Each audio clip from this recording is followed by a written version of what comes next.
Dans tous les siècles, les élus du Sauveur ont marché sur des chemins resserrés.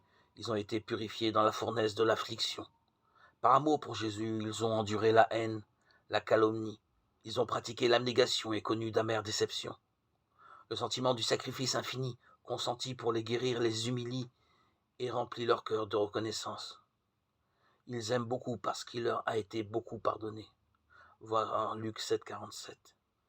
Ayant participé aux souffrances du Christ, ils sont qualifiés pour partager sa gloire. Les héritiers de Dieu proviennent des mansardes, des taudis, des cachots, des échafauds, des montagnes, des déserts, des cavernes. Sur la terre, ils étaient opprimés, maltraités.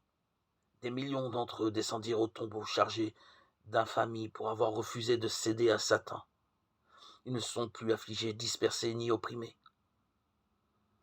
Désormais, ils sont revêtus de robes plus magnifiques que celles que portaient les personnes les plus honorées de la terre.